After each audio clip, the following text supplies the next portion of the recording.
Welcome to Aging in Style with me, Lori Williams. I'm an optimist by nature, and I believe you can follow your dreams at any age. My grandmother's journey with dementia ignited a passion in me to work with seniors. I've spent the past 13 years learning about seniors and aging.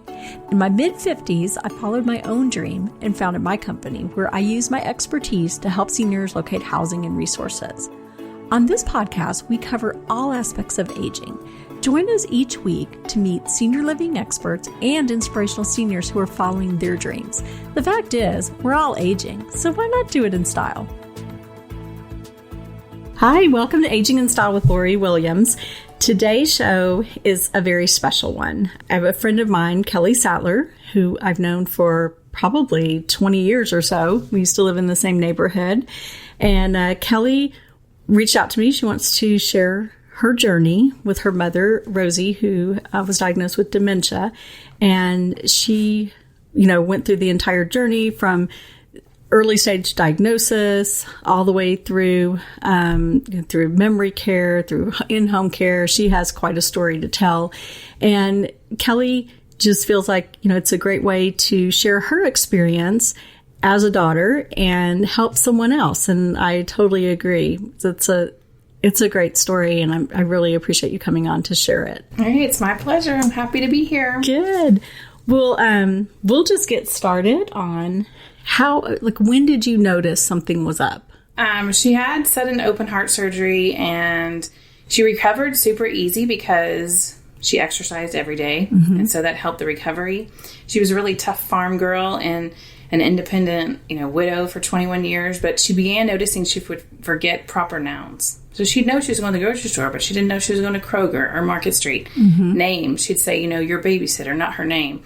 So she mentioned to her doctor, and her doctor had her take a formal memory evaluation. She drove herself to downtown Dallas. This was 1 year post the open heart surgery.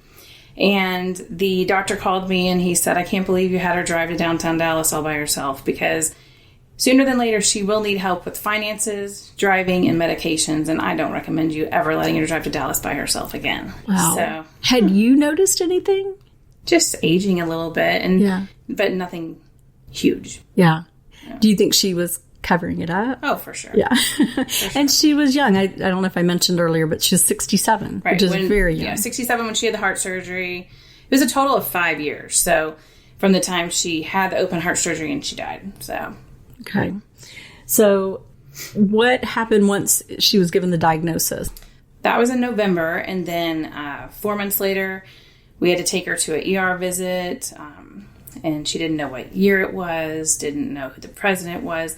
And this is after having extreme leg pain and confusion starting like December 28th, like the end of the year. So I think she was in the hospital on Valentine's Day. So we ended up moving her to assisted living thanks to your help and referring us there. And she was there for 7 months. And she didn't want to go. Oh, no, she did not. She did not. We experienced everything from suicidal thoughts and tendencies, things that, she was saying, I don't want to be here anymore. But lots of falls, her begging us to pick her up, paranoia, asking to move home over and over because we didn't sell her house. She met lots of sweet friends, and she tried to make the best of it. But once her eating and her sleeping and her medications were regulated, she was actually taking care of the other residents.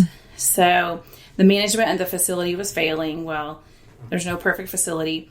We decided to move her home because we didn't have really another option at that time. We didn't want to move her to another facility. We were trying to do what she wanted to do, even though her thoughts weren't clear. And so we moved her home to her own house and her own bed, and we had a med givers come give her medicine every morning and evening. And they were like putting eyes on her, and then we had cameras installed all over her house so that we knew when she left, when she was sleeping, when she was awake, when she was coherent and not. So, and she never tried to leave the house. Oh, she did. Oh, she did. Okay. Everything was good for about 6 months until she progressed. We actually told her we were putting the cameras in the house because she thought people were living in her attic. So she had the paranoia and the anxiety. Which is common. Yes. Very common. She is a typical textbook case. Yeah, she is. I wish I never had to live the story, but of course. The more I educated myself, the better off I was. So I knew it was coming. But she had anxiety and delusions, hallucinating, and then she wandered. And so we hired in around-the-clock care, hoping we wouldn't have to have it for long, but we ended up hiring live-ins through a company. And then it was time for memory care. We had tried a geriatric psychologist. We had talked to the Alzheimer's Association about keeping her super busy during the day. Anything from folding napkins to sorting spoons and forks to just trying to keep her brain busy, because a person sitting at their house with a caregiver on a TV is not very, life-giving, I guess you'd call it. Not. So we tried a lot of different things, but the sundowners was our biggest problem. She would just hold her hands up in the air and say, Jesus, take me please now. I want no more confusion. So she kind of, she knew she was confused. So she had those moments where she was lucid. Oh, yeah. And that happened? She did, but they weren't too often. Okay. And sometimes we didn't know when the lucidity was there or not. And a tip that I have is the whole, what you read about therapeutic fibbing. It is necessary, especially when they have dementia. You have to tell them things that comfort them. And I hated lying to my mother, but you have to. I had to. Yeah. I had to. So she would sundown, she would beg to go home. And she was staying right in her house. I mean, my kids we'd pick them up from school at 4:15, and the phone would start ringing. And it depended sometimes on the caregiver, because sometimes they would deter her. Sometimes they would go drive her around. So she could still remember your number? Oh, to call you? She remembered my number when she was wandering at 6:15 in the morning on a Saturday. And she couldn't find her house, but she remembered my phone number. And she never wanted to be a burden on us. Yeah. So that was something else, and I think why she would hide it. But, so she, we're going to jump to memory care. I mean, yeah, sure. Yeah. So when she wandered, though, so she left the house at 6:15 in the morning. And how did you find out? Did she go to a neighbor? I got a phone call from a lady that said, your mom's sitting in my kitchen.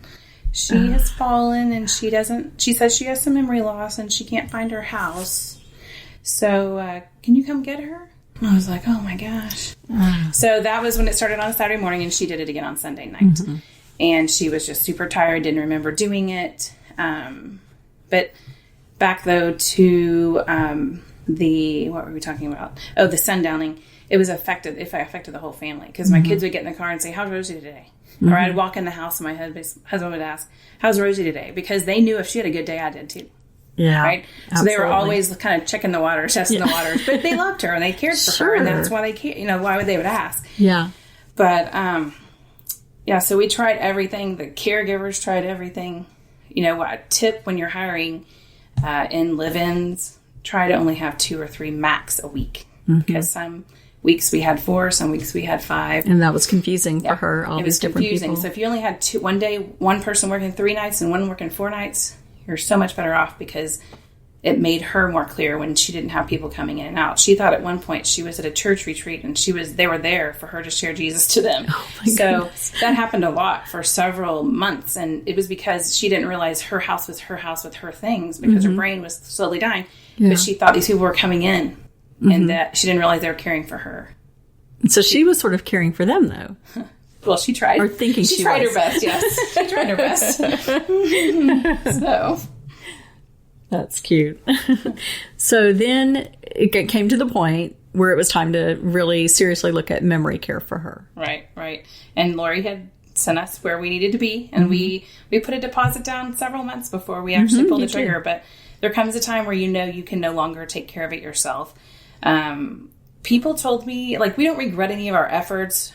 It's been pointed out at the beginning that I was trying to fix her. Well, I never thought I was trying to fix her. I was trying to be a loving daughter, but I was putting everything aside for her. And I was trying to make her happy. And there's no way to make a dementia patient happy, because they're going to go through all these, paranoia, anxiety. They're going to have all these fears because they're so scared inside, because they don't realize what's going on and why they're feeling different. But I was just trying to comfort her, but it was a full-time job. And I couldn't do that and be a good wife and be a good employee at my job and be good with my kids. I mean, some weeks were better than others, and some caregivers were better than others. So when we moved her to memory care, she wouldn't even walk in the first day. We had to take her back 7 hours later. Because she knew where she was going? She walked back there, and she said, I'm not staying here. Because, she didn't look like a typical dementia patient. She was a young, spunky, walking, talking. They called her a walker and a talker. Yeah. And, but there was just that sundowner's time came and she was like a different person. So we took her there and she didn't want to go. So we had to take her back at like 4:00 right before dinner. My brother and I took her and walked her in the back door instead of the front door, and had to leave her there and not go visit for 2 weeks. So she had to separate from us and we had to separate from her. I bet that was hard. Very hard. Yeah, I can imagine. And so then she, you move into a memory care, and that is pretty typical that they want you to stay away for a little bit and give her a chance to sort of adapt and get used to her environment. So then you go back after 2 weeks. This is what she says. It's so sweet. She said, Kelly, sometimes I just need my Kelly because you knew what I needed before I could even ask. Wow. And that's one of the biggest compliments she ever gave me, because I knew how much she appreciated me. Yeah, she knew. Even though she had this, awful disease, she knew. And she didn't want us to be dependent on us because she had always been so independent as a widow. But like the day before she moved to memory care, it was like 8:00 in the morning, and she calls and she begs me and the caregiver to take her home. So I drop my kids to school. I go over there and pick her up, drive around. She sees the grocery store. She sees her neighbor's house, but she still wants to go home. And she sat in my entryway in my house, and she said, like, she kept on pacing, and I was like, Mom, what's wrong? And she goes, I feel like a lost puppy, and I don't know where to go. Oh, I remember you telling me that. She said, yeah. I never thought at that point that she could verbalize, I'm scared. Yeah. I don't know where I'm supposed to be. Because at one point, she didn't even recognize my house. Yeah. Or my dog, my dogs and things like that. So 4 months later, she wasn't walking or talking. Because it just advanced that quickly. So she was scared. She was confused. And now she's calm and peaceful and resting. Yeah. And so it's good, but it sure did happen fast. Yeah. It really did. To progress fast. Through all this, and I know, you mentioned a little bit, touched on it. What effect did it have on your family, on your husband and your kids? And I know you mentioned that they would check and make sure what kind of day Rosie was having to see how you were doing. It was an impossible balancing act. Yeah. It made life tense and stressful, and most days were affected by her and caring for her, but it was out of love that we cared for her. Yeah. The positive was we got to spend more time with her. She helped raise our kids, so we helped her to the very end. Yeah. Let's see. I remember her when you lived in the neighborhood, and she would always come to all of our neighborhood functions and stuff, and I can still see her. She always won stuff at the raffle. Man, she was lucky. She always won, and she was always an active grandmother. She was so involved with your kids. I always remember that. It taught us a lot of patience in my kids. When they're ugly and they're talking and making no sense, I had to finally really realize it. And people had told me, especially my brother, it is not her talking like this. It is the disease talking, but the words still hurt. Sure. Yeah. She couldn't remember them the next day, but something we learned is to find joy in all things. So even in the hard times, we would giggle and make fun of her behind her back, not in a rude way, but just make light of the situation. Like I mentioned earlier, therapeutic fibbing was real and it's a necessity. And I hated lying to my mom, but gosh, it really is all that could comfort her some days. Yeah, if a lie comforts and it doesn't... My husband's mother had a brain tumor, and it ended up she had dementia, and she was young. She was 63. Oh, wow. And her, in the midst of this, of her brain tumor, Mark and I weren't even married yet. We were young. And so in the midst of all of this, she's in a nursing home on Medicaid because she's, young, didn't have money, and we're kids. We don't really have money. And Mark's brother passed away. He was killed in a car accident. And it was like, we can't tell her that. What good would that do to tell her? Because she was basically everything like dementia. There was no way she would remember any of it. So, I understood that early on, that therapeutic fibbing is the right thing to do. Sometimes you don't know when to fib, when to not. While she was in memory care, she asked me if her husband was alive, and he had passed 20 years prior. And I was like, no, Mom. And she asked about her mother because, like I was taught, they forget everything except the core of the apple, that's deep to their heart. So I was like, no, Mom, she died. He died. They're waiting for you in heaven. So did she go down to like where she was like a small child at times? Like she thought she was like, because sometimes that happens where they're almost like a 3 to 5 year old. I think at the end, that's how the last 2 weeks, she forgot how to walk, talk, and sit up. So, you talk about the fetal position, being a baby. So she just, her brain just wore out. And and just like I said earlier, the best thing that I did for myself is educate myself. And Facebook groups were huge for me because I could do them on my own time. There was 40,000 people in the groups. Somebody always had it worse off than I was. And it's amazing the comfort that it provided me and the knowledge I learned from it. And you actually told me about some of these Facebook groups because I hadn't, searched as a daughter because thankfully, my mom does not have dementia, so I hadn't searched for that. But, we always say, go to a support group, go to a support group. Well, you know what? It's hard when you are the perfect sandwich generation. You're a mom, you are taking care of your mom, you're taking care of your kids, and you're working. So when would you have time to go to... I did it a couple of times. I went on a few Friday mornings, and it was not convenient, and it was all spouses. And they were all super elderly. There was no daughters taking care of their So it's good to know. Yeah, there's lots of different avenues out there for sure. Yeah. So the question back was, you said, what did we learn, though? I think what I would say to other people is that we're not alone. You got to find, just like a support group, you got to find a friend who understands, that can walk through the journey through you. Some of my favorite people I ever met were in the parking lots at assisted living and memory care. Wow. Because they were experiencing the same thing as you. And you started talking to them after they went and visited their parents, and they felt the same way you did. And, when you're trying to find a facility, I didn't have to search too far because you were right there with us the whole way. But both for memory and assisted living, but asking another family what they think about the facility, or two. Because they're experiencing it. Don't get out of your car till you see somebody going in, and then you say, hey, how long has your parent lived here? That right there was an eye-opener at multiple places. Just to see how their experience was. And then something interesting that I learned, and I asked my kids this before, because I knew I was coming to do this today. I said, what did you learn through this? Because I have one child that wants to be a nurse now, because he's learned he's really good at caregiving. Like, he has the knack, he has the heart, he has the patience. And he thinks he could get paid to love on those people. Like, he thinks that's just great. That's awesome. But he said, if I had to tell my friend what dementia was like, I would tell them, don't expect them to get better. And I said, why? And he goes, I always thought she was going to get better, but she only got worse. So I never knew that he was disappointed for months, until after, like, probably about 6 to 8 weeks after she passed. He was like, I just kept on thinking she would get better, and she never did, and it was so disappointing to me. Yeah. So I don't know if I gave him a false sense of, reality, but... Or just as a kid, you just think, she's going to get better. Exactly. Let's see. Other things that I learned was, do not take anything, a single thing that's valuable to a memory care or assisted living. It's just, we didn't lose anything big, but people take things out of people's rooms. She left things at the dinner table. We lost her glasses. We lost a couple pieces of jewelry that she really wanted to have that I wish I had now. Like other residents in the memory care, maybe? You never know. It could be an employee. You just never know. And it was not something we couldn't live without. But it was disappointing that her glasses were gone really quick and never found. And just little stuff like that.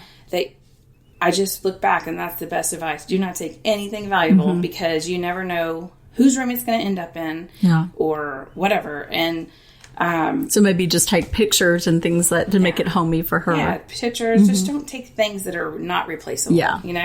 And then we were told that, but you only follow directions so much because you want it to feel like home for them. And then another tip that I have is invest in a camera. The facility she was in for memory care was amazing, and we can't say enough good things about it. Lori knew exactly where to send us. But I think only 4 out of the 33 rooms had electronically monitored devices, so meaning a camera. And it gave us a sense of mind. Now, it does cause you to have some PTSD afterwards, because you're used to seeing them and you see some things you wish you'd never seen. But the sense of security that it gave us was good, but again, hard to live through. Just in what way do you mean? And just to watch her, watching her digress, see her crying or frustrated or trying to do something, put on her clothes by herself and she needed assistance. So Let's see, other advice. You'll meet amazing people through the whole journey. And those are the people you cling to. I mean, those are people like neighbors and friends. They'll do anything you ask them to because they want to help you help her. My mom didn't look as progressed, like I said, as other patients. But she was much younger. Super quickly. So that's why I thought she'd be one of those patients that would live forever with dementia and just be there, the tough ones at the end, just sitting there. And she really wasn't for very long. Well, and that's because they say the younger you get it, the quicker it progresses. Had you ever heard that? Well, I'd read, and she had vascular dementia, and I read just the other day that the typical expectancy of vascular dementia is 5 years. And she had it like 4.5, 5 years. But you can have Alzheimer's up to 20 years. Yep. I don't know if I could handle that. Taking care for 20 years. No. Advice I'd give somebody along the journey is when your family and friends ask you, how's your mom? What they're really saying is, how are you? I care about you. And I know if your mom's good, you're good. But my kids would ask me when they got in the car, but I have friends from church. My friends would ask me constantly, how's Rosie? And I finally was like, after about a couple of years, I was like, what about me? How am I? Yeah. But when they looked at me, they thought about her because they knew I was spending my time and effort taking care of her. So don't feel bad if they always ask how your parents are doing and not you. I like that you just said that because that is true. Because I know I would ask you all the time, how's your mom doing? And I really was asking how you're doing. Right. I never thought about it, but you're right. It's just one of those things I learned, and I don't know if I would do anything different when you're just asking out of love. Yeah. That's truly what you're doing. Some other advice I would give is get your business in order, even if it seems morbid. Ask what songs you want played at their funeral. Write down their wishes, which ring they want to give to which grandchild, things like that. Yeah. Just little stuff. But the best thing I learned, and it took me a long, long time to accept it. It really took until we went to memory care to me accept it. We met with some friends for dinner in July, and we placed her in memory care in November. And it took me from July to November to finally claim it. But you cannot ever make them happy. All you can do is make sure they're safe. And we had full confidence when we moved her to memory care, she would be safe. And let me tell you, she did the same things at memory care that she did at home. She fell. She had to have the paramedics come and take care of her. She had hit her head and have to go get a CT scan. She would, do all the typical things she did at home, but there were people there trained to do it for her. And that I was not trained to take care of her.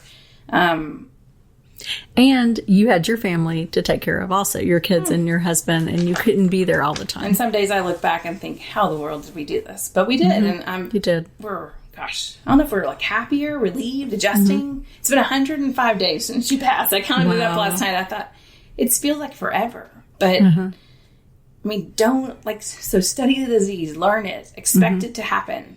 Talk to your friends about it. They all get tired. They get tired of listening about it, but they went through the whole journey with me. Yeah. And take the pictures, visit them. One day you won't be able to. Take the pictures. Take the. I remember the last pedicure I went. The last time I FaceTimed her, I have pictures of that. Yeah. And pictures with your kids. Yes. I mean, so what? She had dementia. There's your kids. She just shriveled up. She went from 145 pounds to 80 pounds at the end. And so if you look at the pictures, you see the progression. You're like, dang, she was really sick.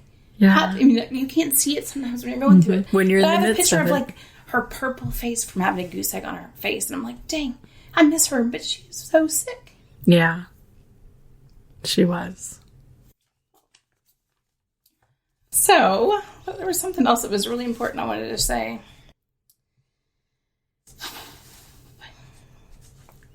I really appreciate you sharing all this. I think it will help other people on this journey. And it's something people don't always want to talk about, because it is raw, but it's so important.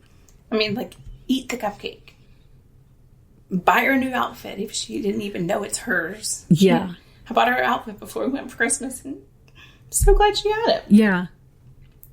Cry with them. Read them. I mean, some of the best things I did was go read a Bible to her because she couldn't read. Her vision went with the disease too, which is very common. Yeah. We would go sing hymns together, and we would send pizza to the entire staff on New Year's Eve. those things that cost $50, $60, they mean so much because you did everything to the end. Yeah. I remember she went with the memory care at Christmas. Sure. There was a church in Fort Worth that was doing a special, it's dementia friendly, and they had a dementia friendly Christmas service, and she was one that got to go. She was one that got to go, and it was one of her, I think she hadn't been out in 4 weeks, so we placed her in November, and she went just about 4 weeks later. Yeah. And the bus ride was long, but she remembered it the day after. Then that was important to her to go to church, and she didn't realize it wasn't all the way Christmas. Yeah. And cold outside, but so some of the other things we did was we paid for her live-ins to have pedicures with her, or we, ordered the fried chicken even though it had fat in it. Yeah, who cares, right? We would go and sometimes we would buy her makeup and they'd put it on her and make her feel pretty, because that's sometimes all they had to do in a day. And tell them you love them, take the trip. Know that it might just be your last. You just never know, and you don't want to have any regrets. Yeah. So. Well, I think all those are. That's awesome, Kelly. Well, again, my storm I went through is somebody else's one day, and I think that the more that you can learn, this is not going to go away. It's only going to become more prevalent because the medicines people are on keep them alive longer physically, but not mentally. So you're going to see this, I think, go, don't you think? I mean, you're a senior specialist. Yes. I mean, we do see more and more of it. And, back when my grandparents or my grandmother had dementia, but I think of my grandparents who died in the early 80s. And, at that time, I don't think they had dementia. They were forgetful, but I remember the family would say senile. They're a little senile. And you just kind of had that in your mind that, just as you get old, you're senile. Yeah. But no, it's a whole different game now, and who knows, there's so much research going on. Is it, I mean, clearly it's got to be something in the environment, something. It has to be. My kids joke around all the time, Mom, you have dementia. I'm like, don't say that. That's so mean. You don't understand. That hurts my heart. It really does, because my daughter will say that every now and then too. You forgot that. And it does kind of strike a little fear when you've had a family member have it. It does put a little fear in your heart. Like, I don't want to have that, So, she died during COVID. So it was a gift that God gave us, because she was put on hospice because of extreme weight loss in mid-March and died in end of April. But we put her on hospice 3 days before they allowed no one else to come visit. Oh, wow. Right? So we had 6 weeks of not visiting her except on FaceTime. And they would send us videos, and I can still watch them today. It's so neat to hear her voice and stuff. But that time allowed us to let go. Yeah. And it was a huge, huge COVID blessing. And right when they said it was time to call in, the forces for end of life, they brought in the most amazing hospice people. I don't know how they do their job, but they allowed us to come in. And we sat there, and I died holding my hand. So it was like God preparing us to go from busy, taking care of her, to slowly letting go. Yeah. So the progression has been amazing. Yeah. And I'm glad that even through COVID, you were able to be with her, because a lot of people, especially during that time, March, April timeframe, they weren't able to be with their family members. So and in the moment she was put on end of life, I could come and go as much as I pleased, 24 hours a day, but I could only go to her room, only 2 people at a time. And it was just a blessing to be able to be with her at the end. Yeah. So she never forgot me. That's pretty interesting. And I'm not sure if everybody would agree with that, but I could just tell when I talked to her before they put her on end of life, she knew who I was. She did. And that's a huge gift. Yeah, that is. It really is. Because I think that's a really hard thing that people really struggle with when their parents forget who they are.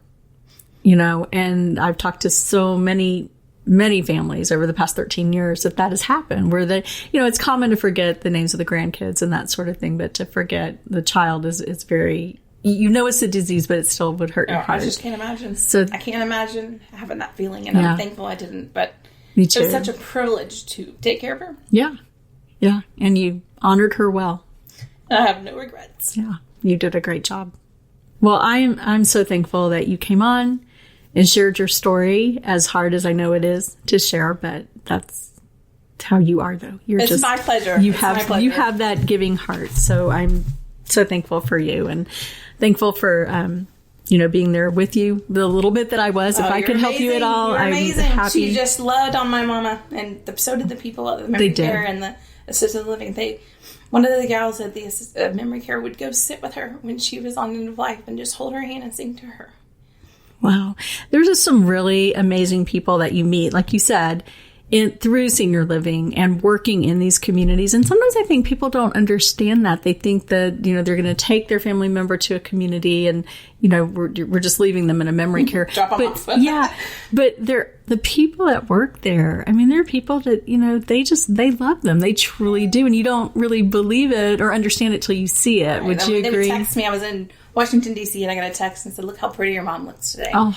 And she did. She looked like an angel. I mean, they put on makeup and, pretty day. And they found joy because they knew, well, they were doing their job, but they found joy in the things I would find joy in. Yeah. And they communicated them to us, but even the good and the bad and the silly and the mean and the ugly. Yeah. They just were good at communicating. I mean, no one's ready to watch your mom hit anybody or buy diapers for your mom or, you're not prepared for those things, and memory care helped significantly ease that, and how to move forward on different things. Exactly. So I am thankful, and I'm here, though, truly I had a great mom, and here's our opportunity to carry on her legacy. Yeah, absolutely. I love that.